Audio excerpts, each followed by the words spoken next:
नमस्कार उदयपुर। आज गंगोद्भव कुंड से नगर निगम कर्मचारी इकट्ठा होकर जयपुर के लिए कूच करेंगे और उदयपुर का जब प्रतिनिधित्व करते हुए जो सरकार द्वारा सफाई कर्मी भर्तियों की मांग की गई है और उस भर्ती के कुछ बिंदु जो हास्यास्पद लग रहे हैं इन्हें कि वो नहीं होने चाहिए, उनका विरोध स्वरूप आज ये जयपुर के लिए कूच करेंगे और बाकी जानते हैं। राजस्थान सफाई कर्मचारी संघ नगर निगम उदयपुर का प्रतिनिधिमंडल जयपुर के लिए सोमवार दिनांक 3 अगस्त को प्रस्थान करेगा और मुख्यमंत्री जी, आदरणीय स्वास्थ्य शासन मंत्री जी और स्वास्थ्य शासन विभाग के निर्देशक जी, सचिव जी को ज्ञापन प्रस्तुत करेंगे और भर्ती में परिवर्तन के लिए निवेदन करेंगे।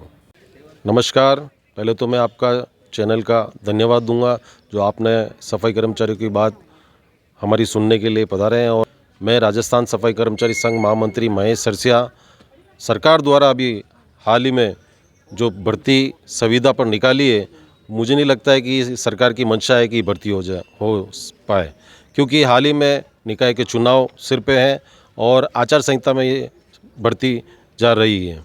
दूसरा, संविदा पे जिस तरह से कर्मचारियों को लगाया जा रहा है, केवल 7,000 न ऊपर कुछ मासिक वेतन दिया जा रहा है, जो कि हमारे सफाई कर्मचारियों का घर खर्चा नहीं चल सकता और न ही उनके परिवार का भरण पोषण हो सकता है। दूसरा है, अगर सरकार से निवेदन है राजस्थान सफाई कर्मचारी संघ नगर निगम उदयपुर की ओर से कि आप भर्ती करनी है तो सफाई कर्मचारियों की सीधी भर्ती करी जाए, न कि संविदा की। सीधी भर्ती में केवल और केवल जो बरसों से वाल्मीकि समाज, हेला समाज और भिस्ती समाज काम करते आए हैं, उन्हीं को प्राथमिकता देते हुए आरक्षण की पद्धति को समाप्त किया जाए।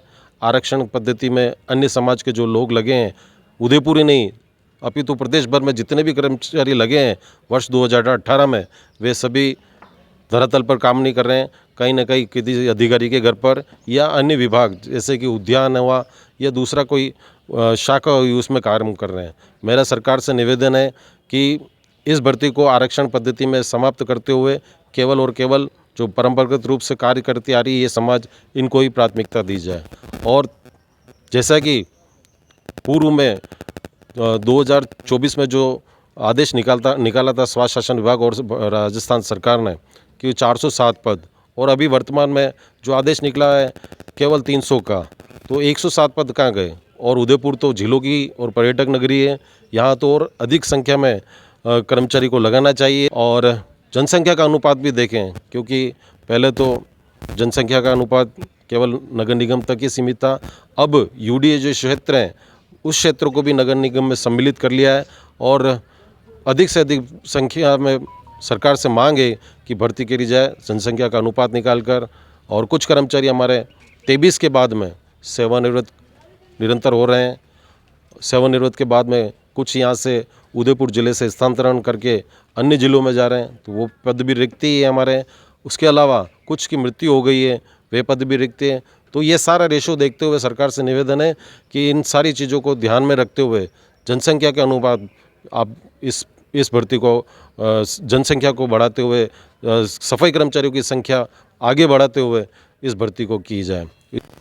जैसा कि आपने बताया कि आरक्षण मुक्त ये भर्ती होनी चाहिए, तो आरक्षण से क्या दिक्कत है?